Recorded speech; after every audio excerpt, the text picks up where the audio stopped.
Hi viewers, welcome to our channel. Operation Kagar పేరుతో మనకు తెలుసు మావోయిస్టుల పైన ఎన్కౌంటర్లు జరుగుతున్నాయి. ఇవాళ కూడా ఛత్తీస్గఢ్ దండకారణ్యంలో ఎన్కౌంటర్లు జరిగాయి. 5గురు చనిపోయినట్టుగా కూడా వార్తలు వస్తున్నాయి.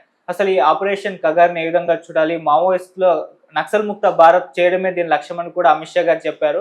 మరి నిజంగా మావోయిస్టుల ఏరువేత కంప్లీట్గా ఇది సాధ్యం అవుతుందా లేదా? దీని గురించి కంప్లీట్ డీటెయిల్స్ ఇవ్వడానికి ప్రజెంట్ మనతో పాటు సీనియర్ జర్నలిస్ట్ అరవింద్ కొల్లి గారు ఉన్నారు. వారిని అడిగి తెలుసుకునే ప్రయత్నం అయితే చేద్దాం. నమస్కారం సార్. కొంతకాలంగా కూడా మావోయిస్టుల పైన ఎన్కౌంటర్లు జరుగుతూనే వస్తున్నాయి సార్. కొంతమంది కీలక నేతలు కూడా రీసెంట్ టైంలోనే చనిపోవడం చూసాం. నంబాల కేశవరావు, మొన్న సుధాకర్ అని చెప్పేసి ఇలా. సో కంప్లీట్ ఈ మావోయిస్టుల ఏరువేత అనేది సాధ్యమేనంటే అమిత్ షా గారు అయితే 2026 మార్చి 30 కల్లా నక్సల్ ముక్త భారతే లక్ష్యంగా ఈ ఆపరేషన్ కగార్ స్టార్ట్ చేశారు. మరి ఇది పాసిబుల్ అవుతుందా సార్? మీరేం చెప్తారు దీనికి సంబంధించి? అంటే ఒక విషయం చెప్పాలి, నక్సల్ ముక్త భారత్ అనే నినాదం వెనుక ఎవరి రాజకీయాలు వాళ్ళకున్నాయి. అంటే నక్సలైట్లని ఒక అరాచకానికి మాత్రమే ప్రతిరూపంగా చూసే బీజేపీ కానీ, బీజేపీ నేతృత్వంలో ఉన్నటువంటి ఎన్డీఏ ప్రభుత్వం కానీ ఆ ప్రకటన చేయటం అదేమీ అనూహ్యమేం కాదు. అయితే అంటే ఒక పక్కన ఈ ఎన్డీఏ చేస్తున్నటువంటి ఈ ఏరువేత నిజంగానే దాన్ని ఏరువేతగానే భావించాలి. ఏరువేత ఎక్కడికక్కడ అడుగడుగున జల్లెళ్ళు పడుతున్నటువంటి సాంకేతిక పరిజ్ఞానాన్ని, హ్యూమన్ నెట్వర్క్ని, అట్లాగే ఉన్నటువంటి ఆర్మ్ ఫోర్సెస్ని, వీళ్ళన్నింటినీ వాడుకొని మొత్తం జల్లెడ పడుతున్న నేపథ్యంలో ఆ రకమైనటువంటి ధోరణి ఒక పక్క ఉంది. మరోపక్క దీన్ని విమర్శిస్తూ నక్సలైట్తో చర్చలు జరపాలని చెప్పినటువంటి డిమాండ్ చేస్తున్నటువంటి కాంగ్రెస్ పార్టీ ఆధ్వర్యంలోనే ఆపరేషన్ గ్రీన్ హంట్ స్టార్ట్ అయింది. అది మర్చిపోవద్దు. సో నక్సలైట్ల పట్ల బహుముఖ వ్యూహం పోయి దాన్ని ఒక సమస్యగా చూస్తూ ఆ సమస్యకి ఎలిమినేషన్ మాత్రమే మార్గం అని చెప్తున్నటువంటి మార్గం ఒక పక్క ఉంటే, అసలు నక్సలైట్లో రిక్రూట్మెంట్ ఎందుకు జరుగుతోంది, నక్సలైట్లో రిక్రూట్మెంట్ జరుగుతున్న మెజారిటీ గిరిజనులు ఎందుకు నక్సలిజం వైపు వెళ్తున్నారు అనే దగ్గర నుంచి మొదలుపెట్టి ఈ అంశానికి సంబంధించినటువంటి ఒక సమగ్రమైనటువంటి చర్య అవసరం. అయితే ఈ అంశంలో రెండో పార్శ్వంగా ఉన్నటువంటి నక్సలైట్లతో చర్చలు కానీ, లేదా ఈ వాతావరణాన్ని విరమించుకోవటం కానీ, ఈ రకమైనటువంటి పరిష్కారాలు చూపిస్తున్న వాళ్ళు కొంతమంది నక్సలైట్లకు పూర్తి స్వేచ్ఛ కావాలని కోరుకునేటువంటి వాదన కూడా ఉంది. ఈ రెండు ఎక్స్ట్రీమ్స్ మధ్యలో అసలు దేశానికి ఏం అవసరం ఉందో ఆలోచిద్దాం మనం కాసేపు. నక్సలిజాన్ని సమస్యగా చూస్తే, నక్సలిజం సమస్య దేశానికి ఏ రకమైనటువంటి అవరోధం, ఏ రకమైనటువంటి ప్రతిబంధకం, దాన్ని మట్టుపెట్టడం మాత్రమే మార్గమా, మట్టుపెట్టడం సాధ్యమా, ఈ విషయాలు మాట్లాడదాం. ఈ 3 పాయింట్లు మాట్లాడదాం. ఒకటి, నక్సలిజాన్ని సమస్యగా చూడాలంటే నక్సలిజానికి వెనక ఒక సైద్ధాంతిక చర్చ ఉంది. సైద్ధాంతిక ఎక్స్ట్రీమిస్ట్ ఆలోచన విధులతోటి అది రూపుదిద్దుకున్నటువంటి ఒక విధానం ఉంది. అదే సందర్భంలో నాకు బాగా గుర్తు, వరవరరావు గారు అన్నారు, నా ఇంటర్వ్యూలో అన్నారు ఆయన. అదేంటో తెలుసా, నక్సల్ బరి అనే పదం అన్ని భాషల డిక్షనరీలోకి వెళ్ళిపోయింది. నక్సలైట్లు అనే పదం, నక్సల్ బరిలో పుట్టినటువంటి నక్సలైట్లు అనే పదం మొత్తం అన్ని భాషల నిఘంటువుల్లోకి వెళ్ళిపోయింది. ఇప్పుడు దాన్ని ఎవరూ తీయలేరన్నారు. కాసేపు మనం వాస్తవిక దృక్పథంతో ఆలోచిస్తే అదైతే తీసే పరిస్థితి లేదు. ఆ రకంగా ఒక వ్యవహారిక పదంగా మొదలై అదొక డిక్షనరీలో పదంగా మారిపోయింది. నక్సలైట్లు అనే దాన్ని అంశంగా తీసుకొని ఆలోచిస్తే ఆ పదాన్ని మనం ఆ పదం అంశంగా కేంద్రంగా ఆలోచిస్తే అది ఎక్కడ మనం ఎలిమినేట్ చేసేటటువంటి పరిస్థితి లేదు. ఆ భావజాలాన్ని అనుసరించే వాళ్ళు కానీ, ఆ భావజాలాన్ని పూర్తిగా వ్యతిరేకించే వాళ్ళు కానీ, ఆ భావజాలం పట్ల ఒక సమభావంతో చూద్దాం అనుకునే మనలాంటి వాళ్ళు కానీ, ఎవరికైనా ఏం కనిపిస్తుంది, ఆ పదం లేకుండా ఇవాళ డిక్షనరీ లేనటువంటి పరిస్థితి.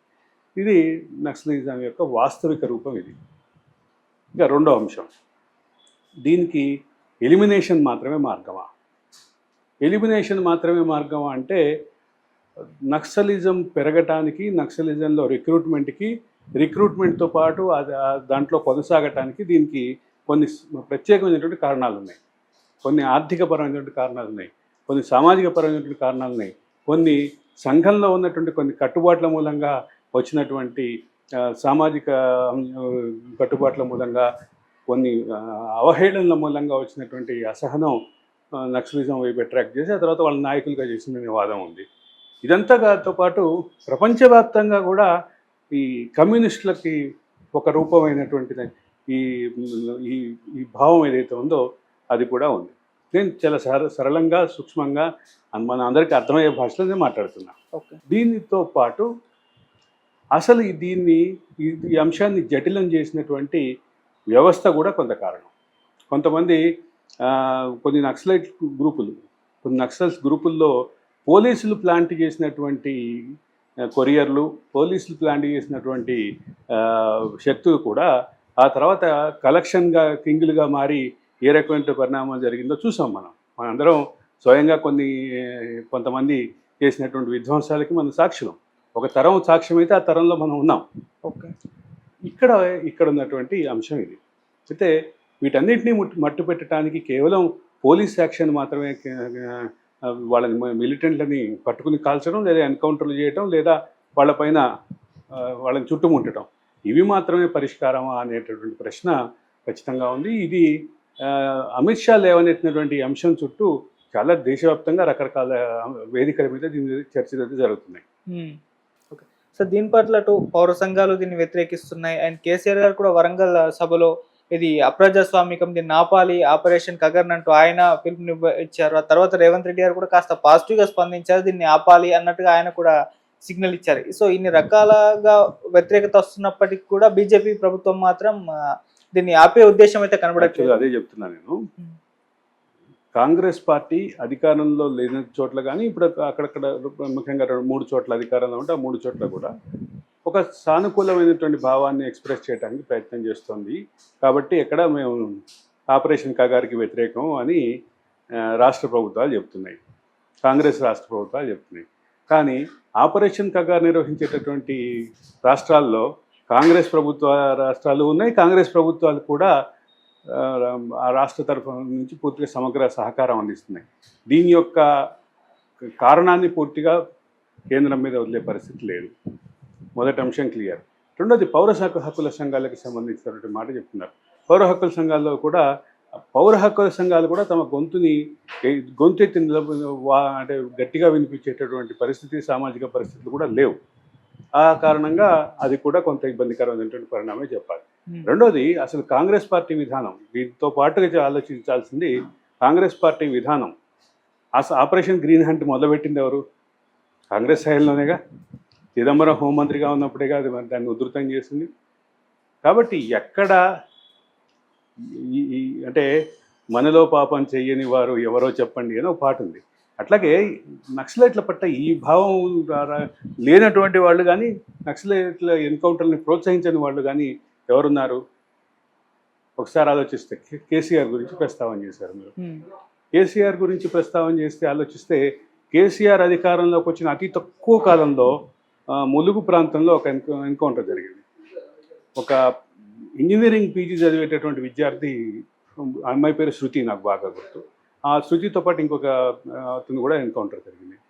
ఏ స్థాయిలో జరిగిందంటే శృతి మర్మాంగాల మీద విపరీతంగా తుపాకులతోటి గాయాలు ఉన్నాయి. అవి కొంచెం మాట్లాడటానికి కూడా ఇబ్బందిగా ఉంటుంది. గాయాలు ఉన్నాయి. దాంతోపాటు రకరకాల చిత్రహింసలు చేసి వాళ్ళిద్దరిని చంపారు.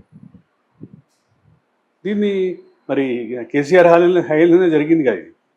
కాబట్టి ఎవరు దీనికి కారణం ఎవరు అనేది, ఎవరు దీంతో సంబంధం లేని వాళ్ళు ఎవరు లేరు అనేది ఒక విషయం క్లియర్. ఇక ఆ తర్వాత నక్సలైట్ ఉద్యమంలో జరిగినటువంటి పొరపాట్లు కానీ, నక్సలైట్ ఉద్యమం చేసినటువంటి తప్పటడుగులు కానీ అసలు వీటన్నిటిని మించి ఉన్నాయి.